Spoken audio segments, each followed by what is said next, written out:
नाही, मुळामध्ये तानाजी जाधव हा काय सामाजिक कार्यकर्ता नाही. ते एक गुन्हेगारी पार्श्वभूमी असणारं व्यक्तिमत्व आहे. त्या व्यक्ती जेवढे त्यांनी रील केलेले आहेत, त्याच्यामध्ये करत असताना ते पूर्ण ब्लॅकमेलिंगच्या उद्देशानं रील केले गेलेले आहेत.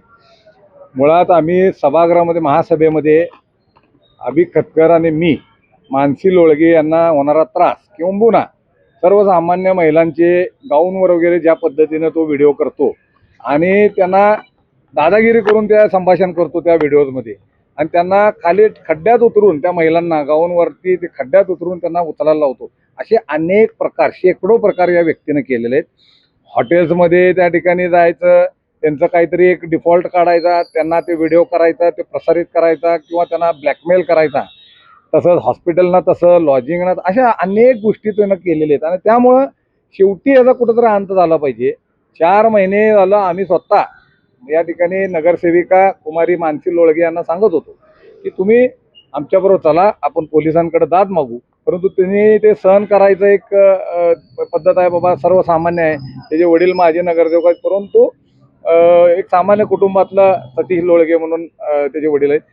त्यामुळं ते कुठं गुंड प्रवृत्तीच्या नादाला लागायचं, ते नशा करून असतो दिवसभर रात्रभर, मग उगाच काहीतरी बरं वाईट होईल. ह्या एका मुलगी असणारी 23 वर्षाची नगरसेविका, ह्यांना तो अतिशय हीन पातळीवर भाषा करतो. त्यांना लज्जा उत्पन्न होईल अशा पद्धतीनं त्या ठिकाणी त्यांच्याशी संभाषण करतो किंवा त्यांच्या समोर बोलतो. आणि मग येता जाता त्यांच्या गाडी अडवू मार, त्रास द्या, अशा अनेक गोष्टी त्याने आम्हाला सांगितले. मग ते एखाद्या वेळेला त्या आम्ही सुरुवात केली सभागृहामध्ये, आणि त्यानंतर त्यानं मी बोललोमुळं माझा त्या ठिकाणी एक कुठलं तरी माहिती नाही, ते कुठलं तरी काय ट्रॅक्टरवाला आहे, आपलं काय ट्रॅक्टर आहे ना कुठलं डंपर आहे. आम्ही लोकांची सेवा करणारी माणसं आहे. त्यामुळे आम्हाला 55-60 वर्ष झालं आमच्यासारख्या परिवाराला या ठिकाणी लोक मोठ्या मनानं निवडून देतात आणि जागरूक लोक आहेत, त्यांना कळत असते चांगलं आणि वाईट. त्यामुळं आम्ही ते मला त्यानं पाठवलं, आम्ही ते ऐकल्यानंतर मी त्यांना सांगितलं बाबा हे काय आहे. मी म्हणजे कॉल केला, व्हॉट्सअप कॉल केला. आता हे व्हॉट्सअप कॉल पण रेकॉर्ड करणारं मला काय माहीत नव्हतं. तरी मी त्यांना बोललो की बाबा तुम्ही असं का करताय. ते जे पहिलं बोलणं होतं ते काढलं, आणि नंतर मानसी लोळगेंच्यावर मी जे बोललो की तुम्ही त्रास देताय हे देताय, तर ते नाही, असं नाही, ते आमच्या गल्लीवाले आमचा मी बघतो वगैरे वगैरे सगळं. म्हणजे त्याचं छळ करायचं, त्याला त्रास द्यायचं. त्याच्या वडिलांना त्या ठिकाणी दादागिरी दमदाटीचे अनेक व्हिडिओ स्वतः त्यानं टाकलेले आहेत. सॅनिटरी इन्स्पेक्टरांना कोंडून ठेवतो हा. ह्याला अधिकार दिलं कुणी. मुळामध्ये न्याय प्रक्रिया आहे.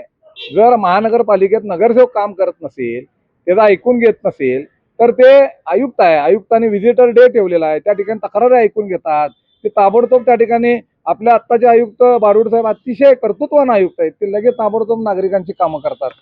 मुळात तुम्ही सगळ्यांनी एक लक्षात ठेवा की 4चा प्रभाग आहे, परंतु फक्त लोळगे परिवाराला म्हणजे सतीश लोळगे आणि त्यांची कन्या कुमारी नगरसेविका मानसी लोळगे ह्यांनाच का टार्गेट करतो त्या भागामध्ये. तर याचा कुठंतरी सूड भावनेनं त्याचा काहीतरी त्यांचं बरं वाईट करायचं आहे. राजकीय असेल किंवा स्वतः त्यांच्या वैयक्तिक जीवनामध्ये असेल, बरं वाईट करण्याच्या उद्देशानं करत आहे. म्हणून मी राष्ट्रवादीचा गटनेता म्हणून मी ते पाऊल उचललं. माझ्यावर जे टाकलंय त्याच्या संदर्भामध्ये मी काल राजवाडा पोलीस ठाण्यामध्ये मी गुन्हा दाखल केलेला आहे. कारण माझा फोटो लावून कुठली तर बोगस क्लिप त्यानंच कुणाला तर फोन केलाय त्याच्याच माणसाला आणि त्यानं ते बोललंय अशी काहीतरी भानगड केलंय. त्यामुळं ज्यांना म्हणजे तानाजी जाधव आणि जो समोरनं ट्रॅक्टरवाला म्हणून बोलतोय, या दोघांच्या विरुद्ध मी गुन्हा दाखल केलेला आहे.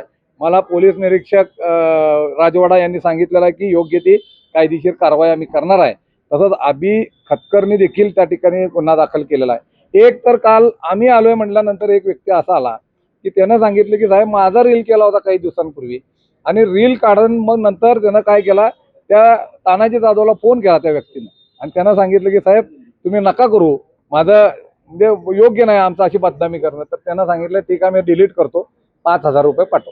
तो म्हटला माझ्याकडे आत्ता नाही, तर म्हटला स्कॅनर पाठवतो, मला पाठव. त्यानं स्वतःच्या अकाउंटवरनं त्या व्यक्तीच्या अकाउंटवर स्कॅनर पाठवलाय. ते 5,000 रुपये घेऊन 5,000 मिळाले म्हणून आणि त्यानं टाकलाय. म्हणजे जर असे खंडणी बहादरांना सामाजिक कार्यकर्ते म्हणायला लागलो तर खऱ्या अर्थानं समाजकार्याचं व्याख्या बदलून जाईल.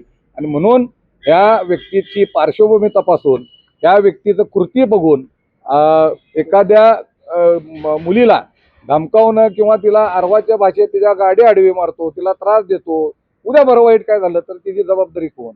त्यामुळं आम्ही सन्माननीय जिल्हा पोलीस प्रमुख निलोत्पल साहेबांना निवेदन दिलंय.